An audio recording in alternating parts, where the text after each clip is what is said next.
Howdy mga buddy, for today's video ay magre-relax muna tayo at magtatanggal ng stress. Kaya dumaya muna kami dito sa Malico, San Nicolas, Pangasinan. At dito namin napili sa Quindao Farmville and Campsite. Siyempre bago tayo makapag-camp ay magre-register muna tayo at magbabayad ng entrance fee. May balit silang tindahan, chairs and tables na for rent at may mga silugmins at pares na pwede niyong orderin. Ang mga rates nila ay 20 pesos for sightseeing or viewing, 50 pesos for day camp, 150 pesos for overnight camp, 500 naman for car camping plus 150 per head. And kung gusto niyo naman ng A-type cabin, it is for 15 pesos. Ang pinili namin ay car camping. At ito ang napili namin campsite. Nagpapalit muna tayo ng tsinelas para komportable tayong gumalaw. At meron pang magandang nagpapakit sa camera. Kailangang linisin at tanggalin ang mga malalaking bato para hindi naman tayo matapilok.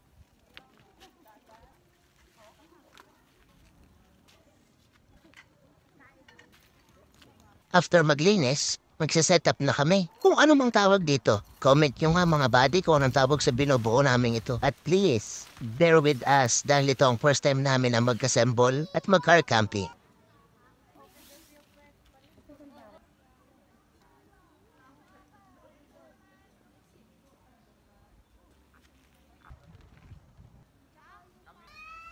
After 2 days, natapos din kami mag-set up.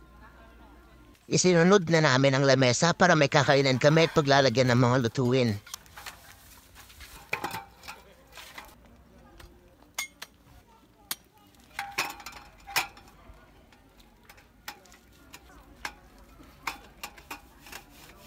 After ma-set up ng lamesa, ibinaba ko ng mga natira namin gamit.